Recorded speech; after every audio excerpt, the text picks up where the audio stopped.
1, 2, 3, 4, 5, 6.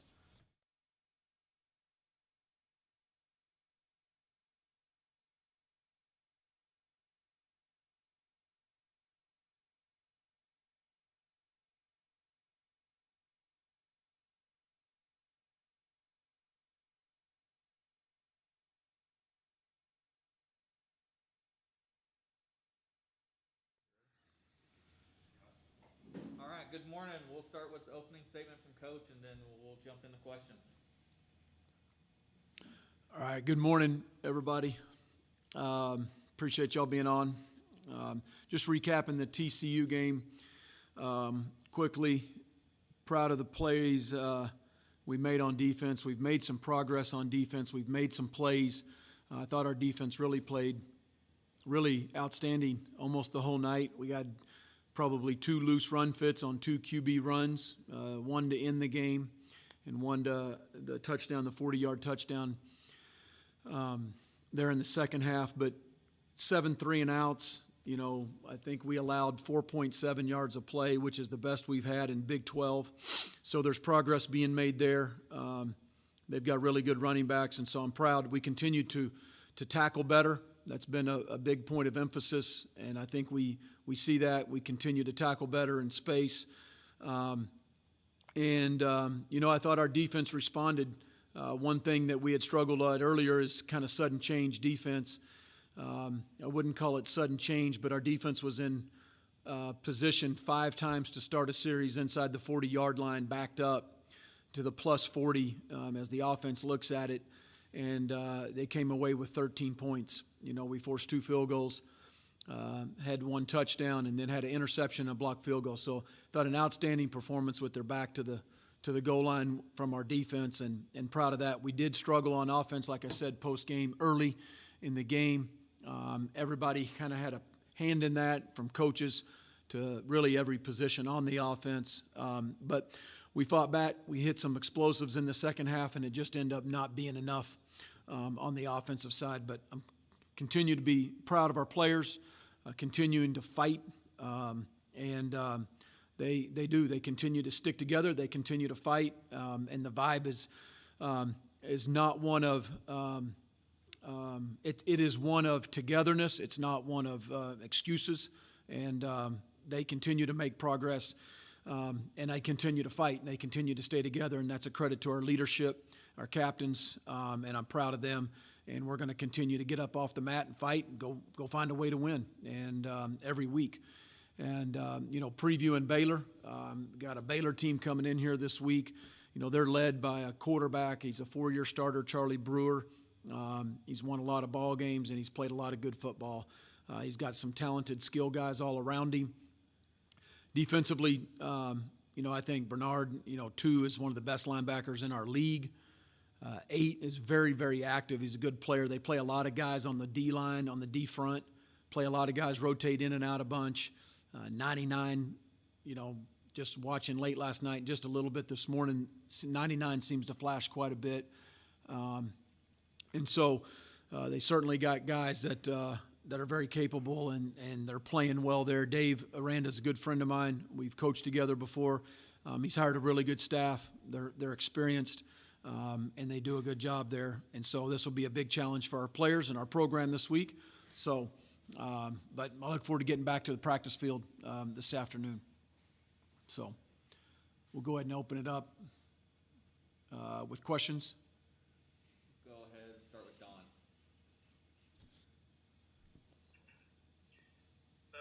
Matt, regarding Brandon Randall, when would you allow him back on the field or as part of team activities? What would you say his status is right now? Yeah, kind of to be determined right now, Don. We're still gathering information in terms of all those facts, and I'll work with Kirby, and we'll see right where it's at and exactly what the situation is, but still gathering facts right now.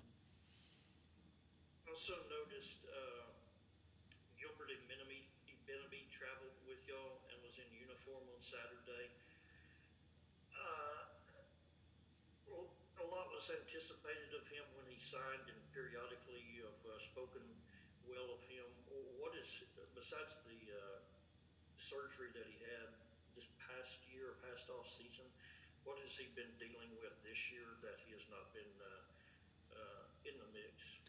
Just, from knee to a shoulder. Unfortunately, Gilbert's been kind of banged up and injured, Don, since he's been here, and continues to fight back, and now is kind of healthy enough to practice. And I'm proud of him for battling back, and it's been a challenge for him in just the short year and a half he's been here dealing with all of those injuries.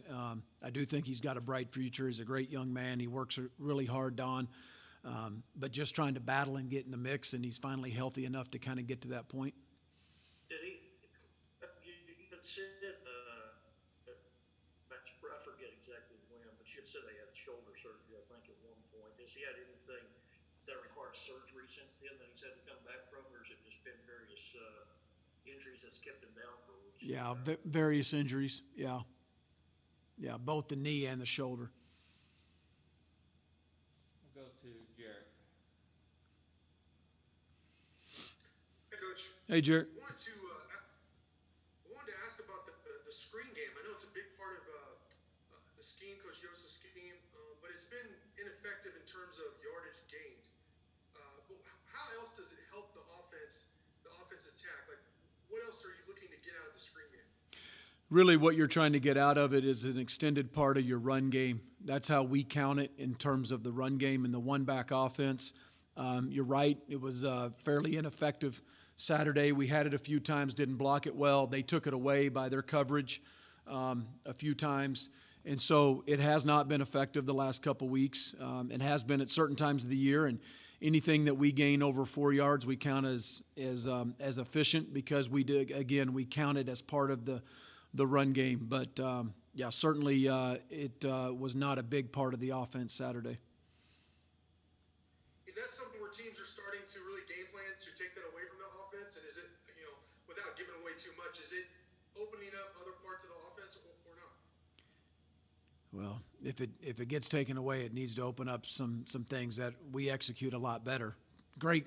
Fair question. We're not executing in other areas, Jarrett, to be able to open it back up, so to speak. But yeah, it's been taken away, and down the field shots got to be executed better. We did miss a couple down deep. We missed a couple double moves, and had a drop. But yeah, other parts have to be executed at a higher level. And right now, it's just kind of popcorn. It's kind of hit and miss right now. And you can't. It's tough to play offense like that. Like all you guys know, you got to get in a rhythm. And they're giving you something, you've got to take it. And if they're taking something away, you got to take advantage of those things. And you know what? It's been too spotty. We got to play better on offense, and we know that starts with us as coaches. Go to Eric Kelly. Hey, Coach, obviously, when the offense struggles, it's not always on the quarterback. But when you have two starting-level quarterbacks on your roster, how do you deal with the possible temptation of it? The offense is struggling, thinking, well, hey, maybe if I insert this guy, it'll add a spark, and having constant flux in that position. Yeah. Eric, the quarterback position has to be accountable for the job that they need to do, whether it's getting us in the right play, because we do give them a lot of freedom in terms of that, and we give them parameters, but we give them freedom as well, and getting us in the right play and then going out and executing it. And it's been good. It's not played at an elite, a high-level Big 12 level yet this year, and we need to play better at that position, just like we do need to play better around him. Part of that position, as we've talked about on here before, I truly believe is inspiring and getting the guys around you to play better, and that's part of the quarterback position.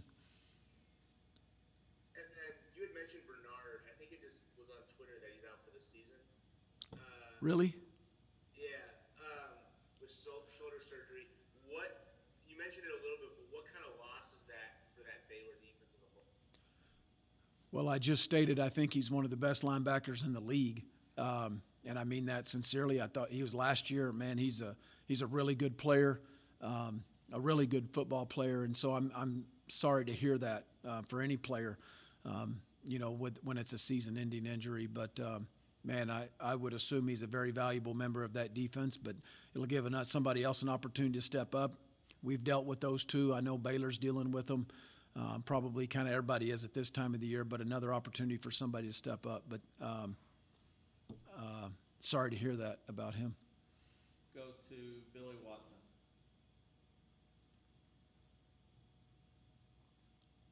Morning, Coach. Good morning. Just wanted to ask you a couple of questions on Colombi. In his couple starts, what have you seen from him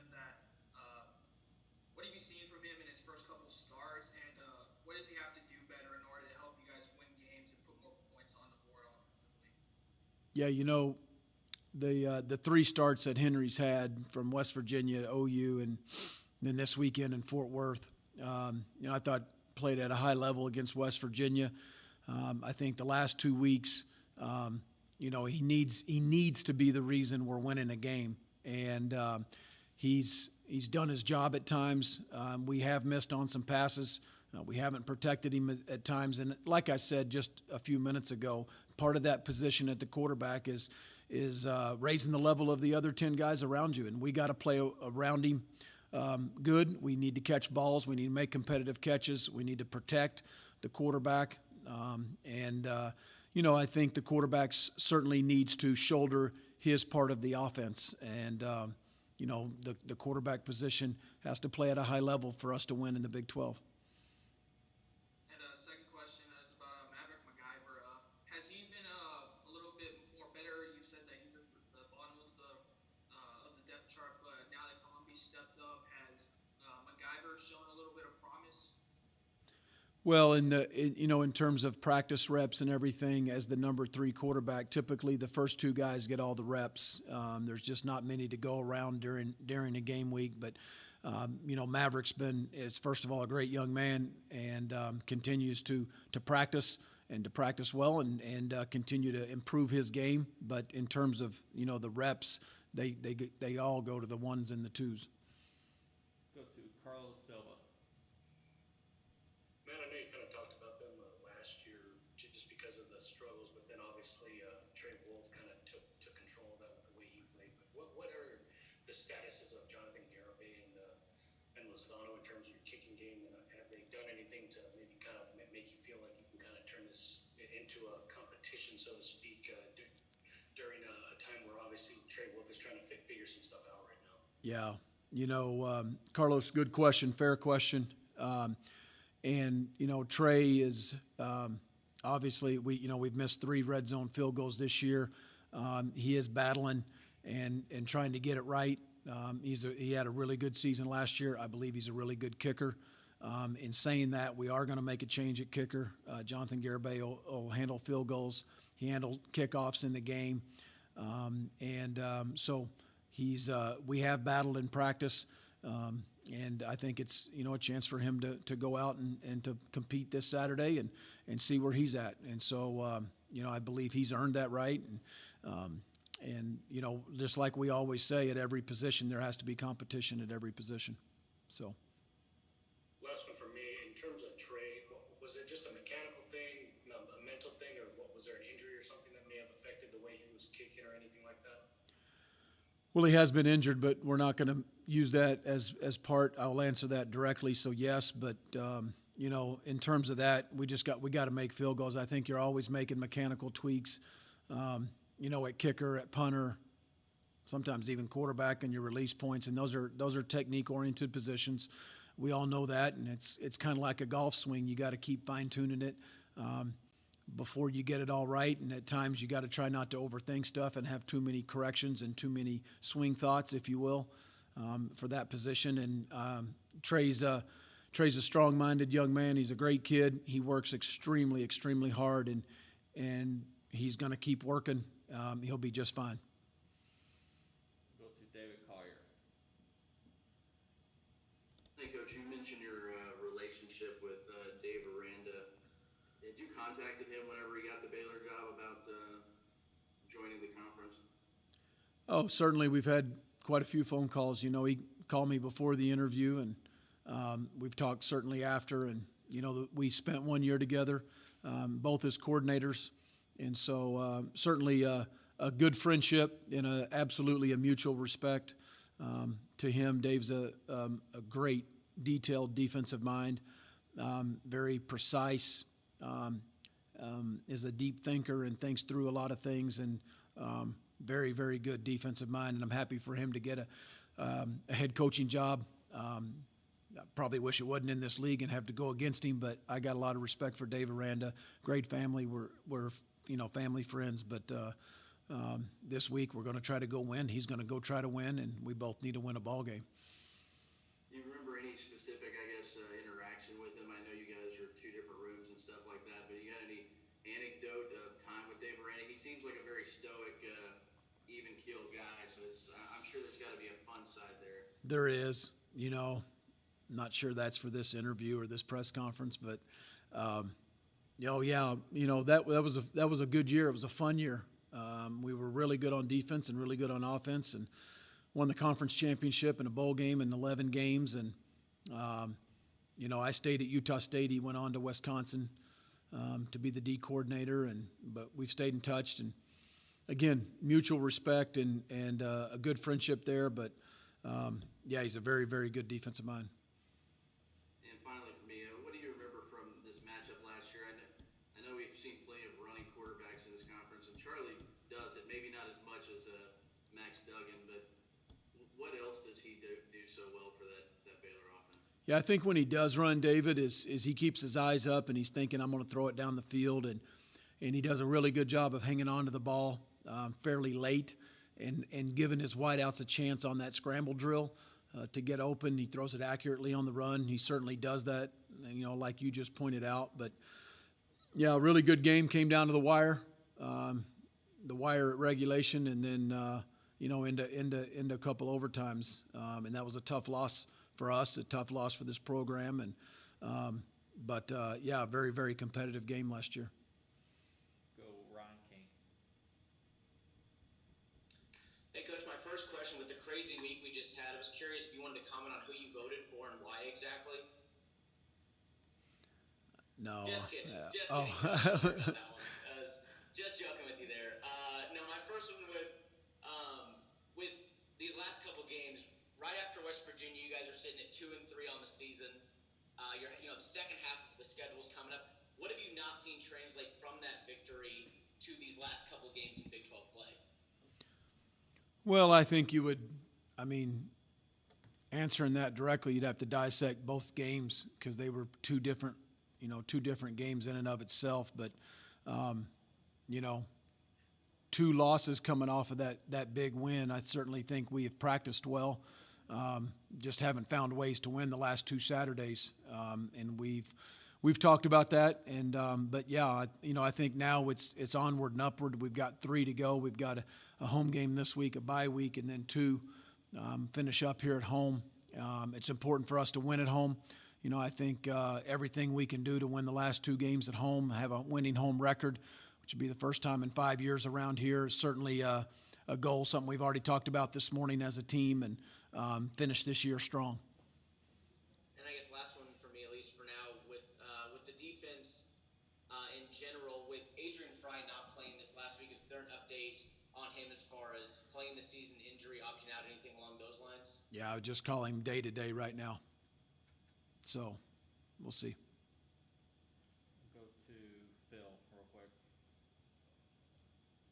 Coach, Zach McPherson, another takeaway with that interception in the first quarter. What have you seen from him this year? Really proud of Zach. That was a great play made, the first play of the game for our defense. He became the receiver, made a great play, hung on to it. I think he's played very consistent. He's gone back and forth between our corner and our nickel corner over our slot. I think he's been a consistent player. He's been a good leader. Proud of Zach. We'll go to Eric, then to Jared, then to Don to close. As you mentioned, some of those receivers for Baylor, arguably one of their best ones comes out of the backfield in Tristan Ebner. You've already seen a guy in Deuce for Kansas State that does that really well. What makes it so difficult to kind of handle a running back who can act as a receiver so well? Yeah, what makes it difficult is when you have a running back that has wide receiver skills, and he's got quickness and elusiveness like a slot receiver, but he's got kind of the body and the girth of a running back, and that's what you have with him, which makes it it can be difficult matchups. You play zone, and he's got the speed to go through it. If you play him in man-to-man, you've got to be right on point, playing the inside hip of that guy. And I think that's what makes, a dual threat, if you will, running back that has those skills that makes him difficult to defend. Go to Jarrett. Hey, Coach, the offensive line got kind of blitzed there early and gave up a couple sacks, but seemed to improve as the game went along. What was your evaluation of the offensive line after watching the game, and then where does it need to improve going into the game? Yeah, just that right there, Jarrett. I think your evaluation's spot on. It was spotty, kind of like we talked about in the first half in terms of kind of taking each one of them, taking a turn of allowing a pressure or a sack. We went into the game with, 6 games. I think we had given up 7 sacks, and we're leading the Big 12 in the least amount of sacks given up going into the game. And then we allowed 5.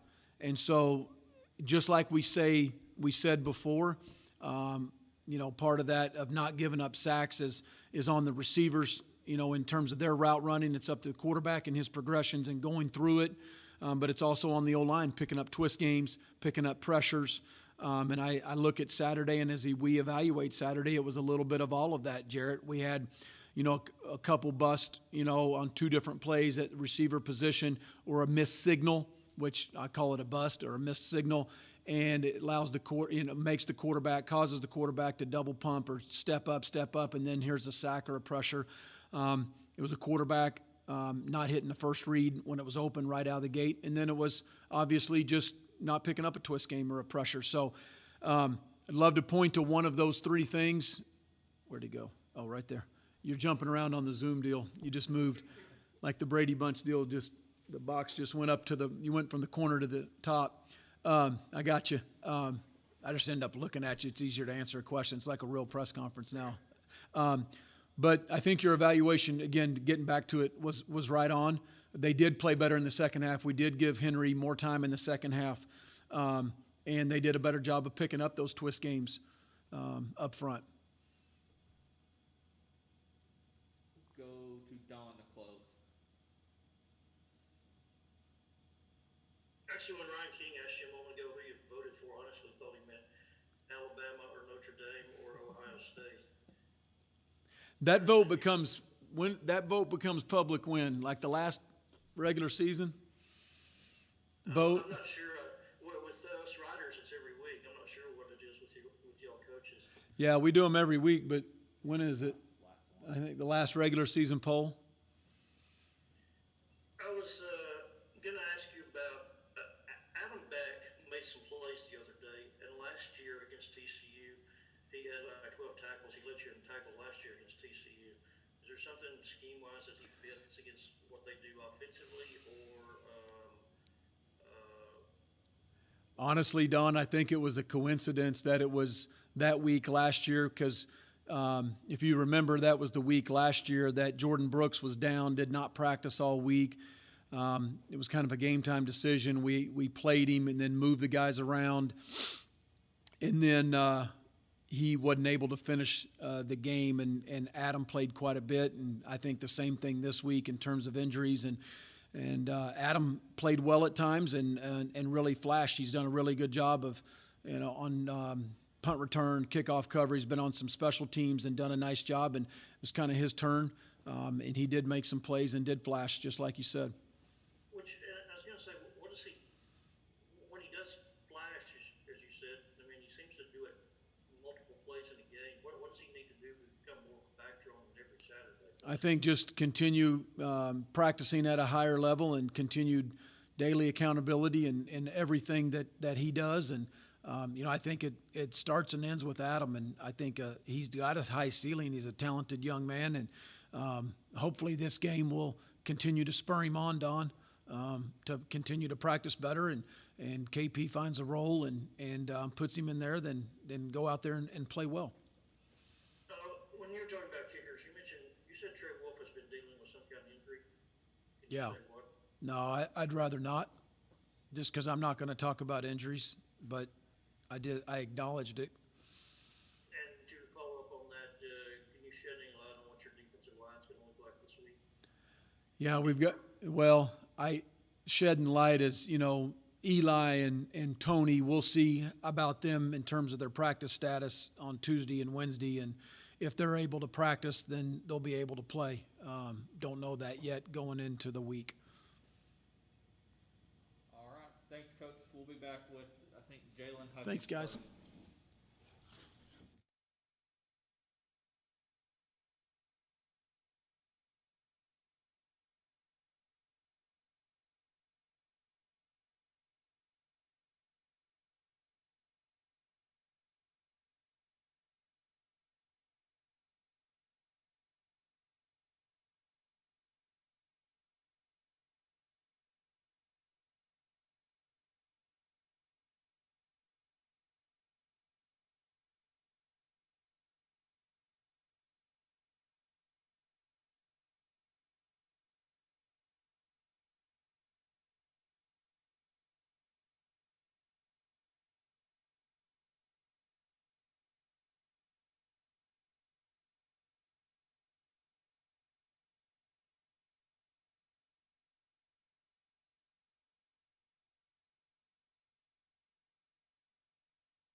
Yeah.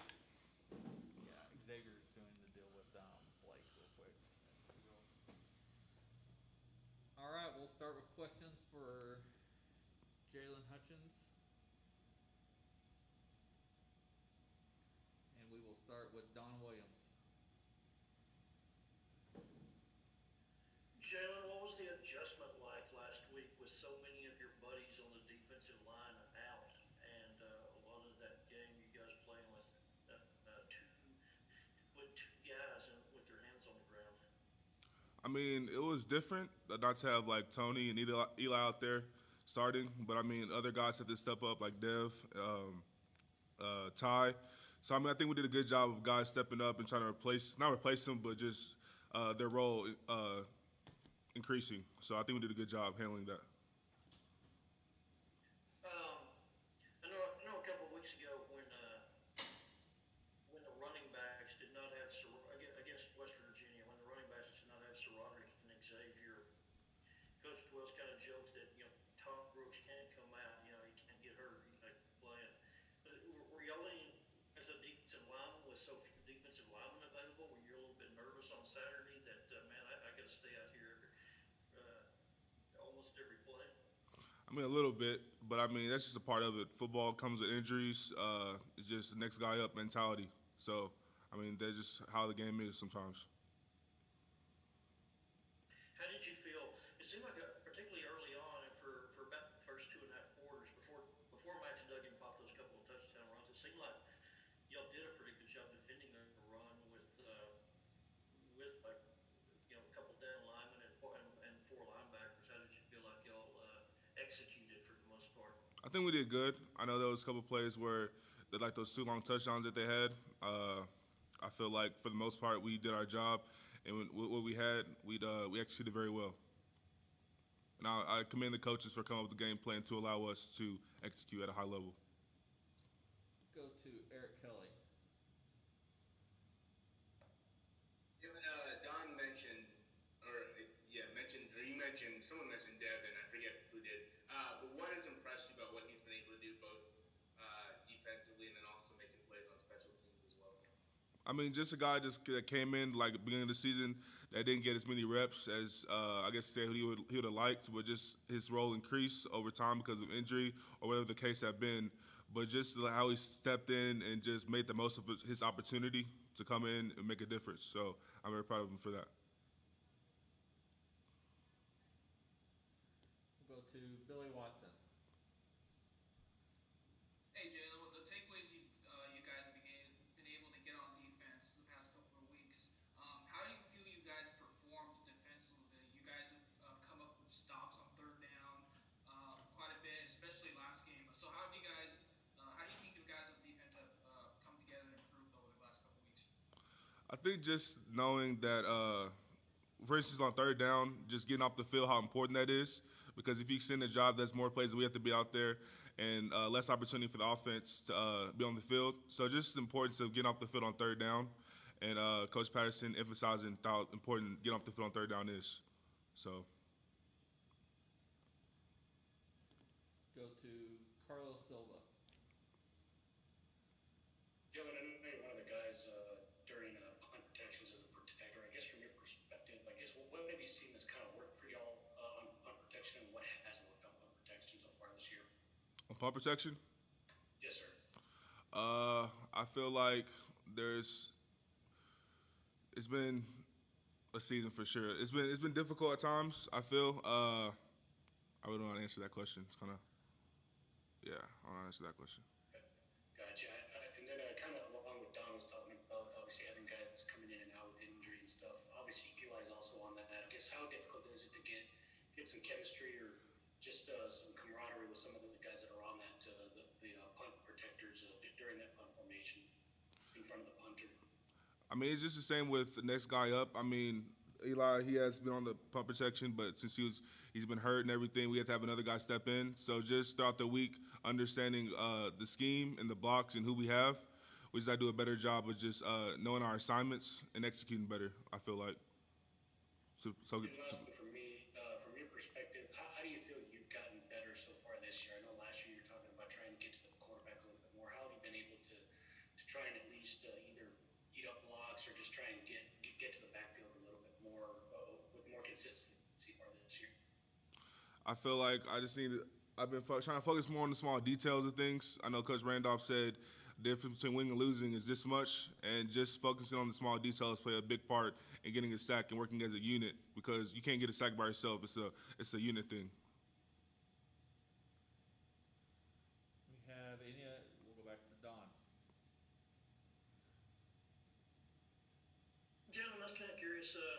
Roderick Washington was kind of the heart and soul guy for the defensive line for the last 3 years, and you got to kind of learn next to him. Right. Have you had any recent contact with Roderick up in Baltimore? Yeah, I talked to him. He's doing good. I'll be watching him on Sundays with the Ravens and stuff, but he's doing good. How does he seem to be liking it there? Oh, yeah, he likes it for sure. I mean, just being able to live out his dream of going to the NFL is a dream come true for him.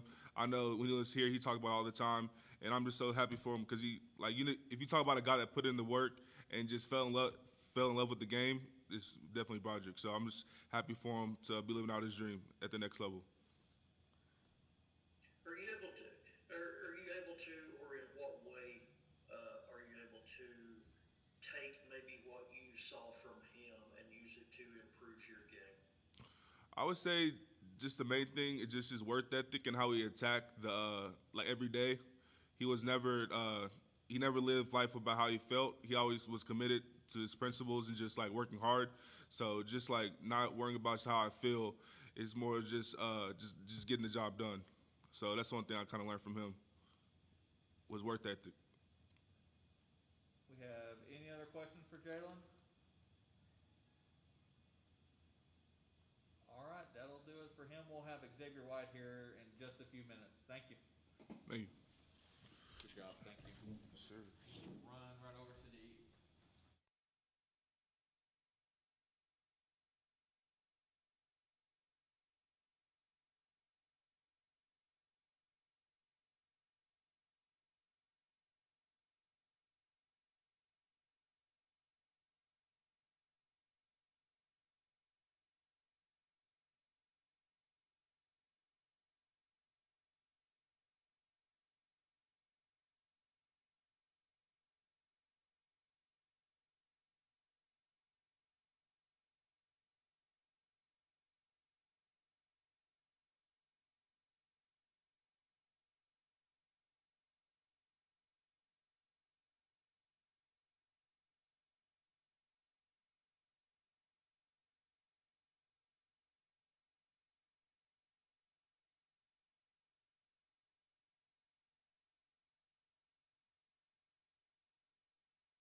back into questions. And we'll start with Ryan King. Hey Xavier, so we talked in the offseason about you making the position switch now to running back. Now that you've gotten a few games under your belt with it, how's this transition been for you? I feel like transition been amazing for me. Being able to get in the game and taking those reps from me, and I feel like I've transitioned pretty well and made a good running back for the team. What have you really had to change or adjust about your game to just fit that better compared to being a wide receiver for so long, just as far as protecting yourself, making sure you don't have another injury? What changes in your preparation and the way you play as a running back? Really just being more of an aggressive aspect at the game. I mean, being able to just run hard and finish my runs to protect myself. And now for all you running backs in general, these last few games, what have the coaches been saying as far as the running game and the importance to this offense? Have they told you guys, here's what we need you to do each game? What do they tell you guys in preparation? Really just mainly for us to make plays. I mean, win the one-on-one battles with the defender that we're going against and just make our plays that we have a chance. Go to Eric Kelly. And you got a lot of big cities in Texas, Dallas, Houston, San Antonio, Austin. But how cool was it then to see two LASD guys on the same field playing a Big 12 conference game? Oh no, that was pretty fun. I mean, it was right after the game. Me and Blair was just looking for each other, and I mean, we found each other, and it was a pretty big moment for us to see each other playing in a Big 12 game. And then for you, what's the biggest difference in, I guess, the running back skills of Xavier White on November 9th versus maybe when you first made the changeover? I'd probably say just me just being more competitive, really. Me moving to running back, I just feel like I need to play a lot more harder and just have more fun in the game. Go to Don.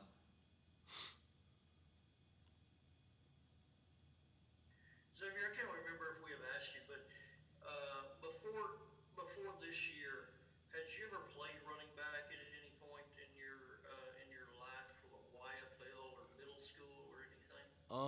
I played running back more of my younger age. When I got to Monterey, I was actually playing running back, and then they were like, hey, you can catch the ball pretty well, so we're going to move you to receiver. And ever since that, I just played receiver, and then I came here, and they were like, hey, let's play running back. Yes, sir. So you were a running back then most of the time, and then you first became a receiver, what, like sophomore year? Yes, sir. Yes, sir, sophomore year. Yep. And you mentioned, well, I might follow up on that just a little bit. How's it different, catching the ball? You got 5 passes there today. How's it different catching the ball out of the backfield than running routes from a receiver position? Yes, sir. They just want me to get the ball in my hand more. I'm a versatile guy, and they feel like I can make plays out of doing that.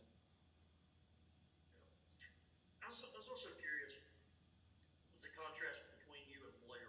Blair got recruited by major colleges, and it seems like over the years, a whole lot of guys, not only from Lubbock, but just from West Texas in general, even if they have put up big numbers in high school, a lot of guys out here in this area don't get recruited very much. Mm-hmm. How much did that bother you, considering you were a 1,000-yard receiver, and I mean you put up the numbers, but nobody gave you much attention? I mean, it bothered me a little bit, but I mean, I took what I got the JUCO way, and then just felt like I could make it to the next level, and that's what I did. And I mean, just me here right now, I feel like it could help kids in this 806 area. I could show them a role model. I mean, kids from this area can play at this level, and that's really what I feel like. Yeah. Following up for just a moment, you said you and Blair kind of chatted with him after the game. How long have you two guys known each other? I've been kind of knowing Blair since about middle school. We played basketball against each other, and kind of football a little bit during high school. Yeah. Which middle school did you go to? I went to Evans. And then, Evans? yes, sir. And he went to where? I believe Irons. Ours, okay. We'll go to Ronald Clark. It seems like, just about every other game, it's been a different running back sort of leading that group, obviously, with all the injuries that you guys have had to deal with this season and things like that. What is sort of the preparation that, you guys are told going into the week when you really don't know when your name's going to be called on game day? I mean, I feel like Coach Smith, he coaches all up the same way. I mean, in the meeting room, he's on to each one of us, and I feel like he prepares each one of us very well. I mean, once we get in, each running back will make a play, and I feel like that we get very prepared for the games, each one of us. Does that sort of mess up with you guys' flow at all, though? Not knowing on game day if it's going to be your number called or not, and how does that, sort of affect even your chemistry with the quarterback? I mean, I would say it wouldn't really mess up the flow. I mean, if a running back's hot during the game, I mean, Coach Smith is going to keep him in there. And, I mean, if I start breaking off runs, I mean, he'll keep me in there for some possessions, and then if Saraja gets in, he'll start making some plays, and then he'll just keep us in and rotate us and just keep us fresh and healthy, I feel like. And that's when then do you guys just come in with the mentality of I'm going to be the starter basically today? Yes, sir. Go to Ryan King. Silva, how much are you following Monterey this year now that you're back in West Texas? How much are you following what the Plainsmen are doing, specifically their win last week that they really needed? I mean, I follow up on them a little bit. My receiver coach, Coach Peters, we stay in contact a lot, and I check up on them and see how they're doing, and we communicate very often. They ever have you talk to the guys or give your wisdom, talk about your experience, come by? Have they asked you to do any of that yet? I really haven't had that talk yet with the guys yet, but I'm pretty sure it'll come here soon. All right, unless we have any other questions, that'll be it for today. As a reminder, coordinators probably closer at 12:45 today if you'll log back in around 12:40, 12:45. Thank you.